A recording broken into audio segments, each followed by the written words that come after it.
Fala pessoal, começou mais um vídeo do Ali Show, isso mesmo, canal do Alisson Rodrigues, jornalista, dá o like, dá o comentário que você quiser, a sugestão, corneta também.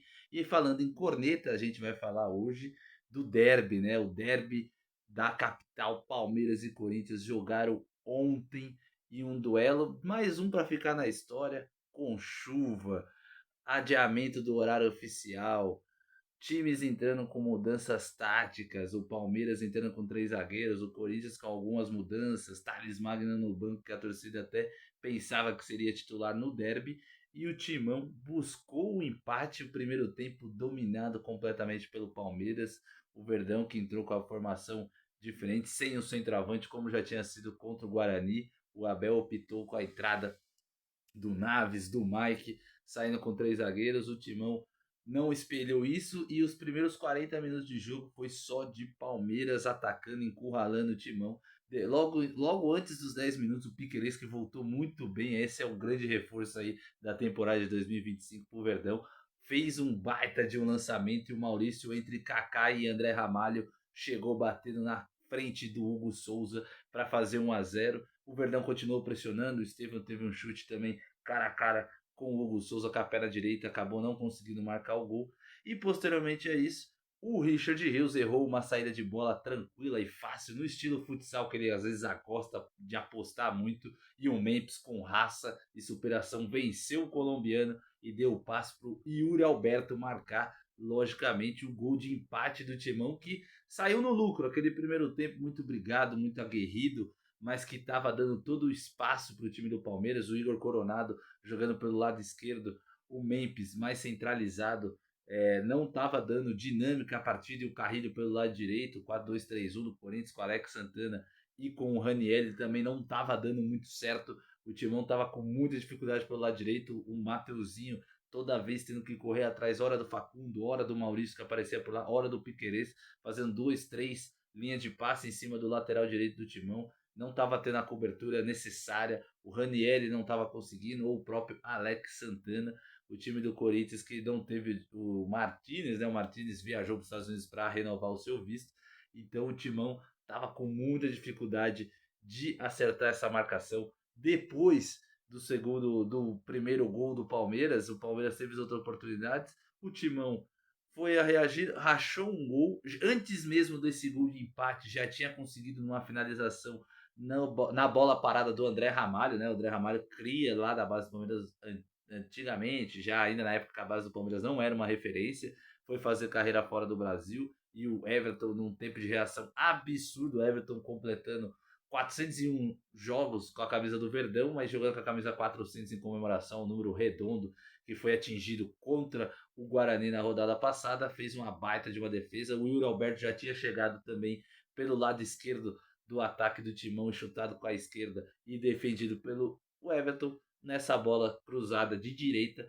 Yuri Alberto, 9 do Timão, conseguiu empatar a partida e sabia que, pelo que produziram as equipes, era um empate de muito gosto. O segundo tempo, o Verdão acabou não conseguindo manter o ritmo. Aos poucos, Rafael Veiga e Maurício foram famoso pregar, né? Foram cansando. O Estevão, com muitas ações ofensivas, participando muito do jogo, mas sempre tomando a decisão errada. Hora de um passe, hora de carregar um pouco a bola, hora de enfiar a bola pro companheiro, uma tabela. Acabava sempre optando pela opção errada. Ainda assim, o Timão não conseguia ir muito à frente. Depois, já no meio do segundo tempo, já quase perto da metade do segundo tempo, aliás, o Yuri Alberto foi expulso. Ele que tinha tomado amarelo pela comemoração de chutar a bandeirinha, ele tomou um segundo amarelo por simulação, numa jogada em cima do Naves, que na hora volta pro árbitro achando que o juiz tinha dado a falta dele, que daria cartão para ele, já foi gesticulando que não tinha feito nada, e o Yuri Alberto acabou sendo expulso pelo segundo amarelo. Além disso, foi tentar se justificar com Ramon Dias, que não aceitou a explicação. Muitos recordaram aquele erro do Yuri Alberto o ano passado diante do Flamengo também, numa expulsão totalmente infantil, numa jogada que não havia essa necessidade. E de novo ele postou, colocou o Timão em perigo, mas mesmo assim o Corinthians não foi derrotado. O Palmeiras acabou pressionando, mas de um modo muito desorganizado. O elenco mostra que falta profundidade, falta dois meio-campo, falta um atacante de mais estilo do Estevão e um outro centroavante fazedor de gol como um 9 que o Palmeiras não tem, enquanto o Timão tem um Depay, um Memphis Depay e o próprio Yuri Alberto, e aí na função do Yuri Alberto ainda tem Pedro Raul e Hector Hernandes, são bem questionáveis. O Palmeiras tem o questionável Flaco Lopes, que não foi relacionado, e mesmo o Rony, que já fez essa função, também não faz parte mais dos planos do Verdão. Então o Palmeiras acabou tendo essa dificuldade e não pressionou de forma abrupta o Timão. O Corinthians foi se defendendo, fazendo algumas mudanças. O Palmeiras foi cansando e tendo que colocar muito jogador da base e acabou tendo que colocar até o Benedetti, que é um zagueiro de 1,98 m, para jogar de centroavante, porque não conseguia infiltrar, fazer linha de passe. Os jogadores mais ariscos de habilidade de passe iam cansando, ficou somente o Estevão em campo. Posteriormente, o Mike cabeceou uma bola na trave, cabeceou no estilo centroavante, tirando do Hugo Souza, mas a bola pegou no pé da trave. Em seguida entrou o Marcos Rocha em seu lugar e o Palmeiras foi tentando naquela base do abafa, muito chuveirinho, muito cruzamento do lado direito, do lado esquerdo, mais do centro para o meio, e não conseguia finalizar, criar pressão. Num primeiro momento, até num chute de fora da área, que a bola pegou primeiro na perna e depois na mão do André Ramalho. Obviamente não foi pênalti, o próprio Klaus já tinha avisado que tinha visto, o VAR não chamou, marcação de campo mantida, mas já no último ataque do jogo, praticamente, o Estevão arrancou, fez uma fila, driblou três, e aí no drible final ele acabou dando aquela segurada na passada, e o Ian, que chegou meio desesperado, meio dando aquele bote, meio basquete, quando você tenta tirar o corpo quando o jogador está em movimento, na hora que ele vai fazer a cesta, para não ser a falta, foi mais ou menos isso. Ele acabou cometendo o pênalti. E o Estevão foi para a cobrança. E quem apareceu de novo para brilhar nas penalidades foi Hugo Souza, o vulgo Neneca, revelado no Flamengo. 5 milhões de dólares mais bem pagos ultimamente do mercado corintiano. O Hugo Souza, uma baita de uma defesa. Ele já tinha defendido contra o Novo Horizontino, também quando o jogo estava empatado, estava 0-0, agora um jogo 1-1, e ele foi lá e garantiu um ponto do Timão com um jogador a menos e sendo decisivo mais uma vez contra o decisivo e craque do Verdão dentro do Allianz Parque. O time do Timão conseguiu somar um ponto muito aguerrido e que lembrou muito o Paulista de 2024, né? O de 2024 teve gol também do Hendrick lá em Barueri, 2-0, muita força do Palmeiras pressionando, mas acabou depois tendo diminuído o placar, e no final o Garro faz aquele gol de falta da intermediária, o qual o Everton acaba tirando a luva, tirando as mãos, né? E a bola pega na trave e entra. O Palmeiras ainda tem um lance no último minuto que passa pelo Ranieri, passa pelo Gustavo Henrique, que estava jogando de goleiro já naquele momento, e o Ranieri salva em cima da linha, e o Verdão acaba empatando em 2-2 com o Corinthians.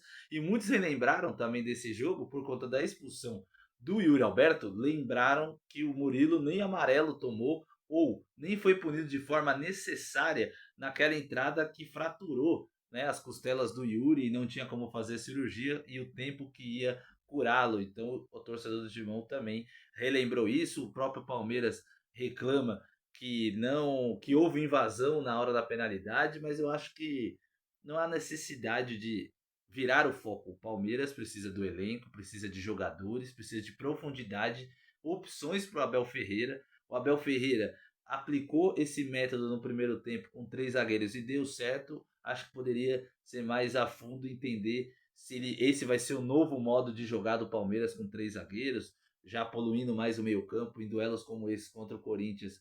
A superioridade numérica fez a diferença ali no centro do gramado. Então o Palmeiras, que falta jogadores e peças para a comissão técnica, muita molecada, entrou o Luigi, entrou o Thales, entrou o Benedetti. Então o time do Palmeiras tem essa dificuldade no mercado, e por outro lado o Timão segue, depois de ser derrotado contra o São Paulo, agora consegue um empate muito glorioso dentro da casa do Verdão, 1-1, com o Hugo Souza sendo o craque da partida, brilhando, comemorando e muito a defesa do goleiro, que chegou com muita ressalva, mas hoje ele é o dono da camisa número 1, a camisa, o malvadão do Timão dentro da casa do rival. vencendo dentro do derby e como vocês viram na thumb, né? Na placa, craque do jogo lá, Hugo Souza, o malvadão, craque dentro do Allianz. O Palmeiras acaba frustrando o seu torcedor depois de muita água na cidade de São Paulo e o Timão sai com um empate com gosto de muita vitória nesse derby e ainda fará o outro clássico, assim como o Palmeiras fará um clássico ainda contra o São Paulo, o Corinthians fará um clássico contra o Santos na Neoquímica Arena e pode ser um duelo que tenha Neymar em campo. Mas dentro do Allianz Parque, um para o Palmeiras, um para o Corinthians, com muitos méritos do Timão, que soube neutralizar a falta de criatividade de elenco do Palmeiras e o Corinthians, dentro da sua limitação e jogando muito bem, com o Ramon de Emiliano Dias dando uma filosofia e um caráter de jogo para a equipe do Corinthians, sai somando mais um ponto, ele que já tem um jogo a mais e brigando pela liderança com o Mirassol para o mata-mata. Bom, pessoal, terminamos a análise de hoje. Eu sou o Alisson Rodrigues, né, o canal do Ali Show. E vocês podem aí curtir, dar o like, dar sugestão, comentar. E voltamos mais para frente, quem sabe, para analisar mais partidas, mais esportes pelo mundo. Afinal, tem Super Bowl nesse domingo, hein? Philadelphia Eagles e Chiefs jogam e todo o mundo esportivo estará de olho lá nos Estados Unidos. Até mais!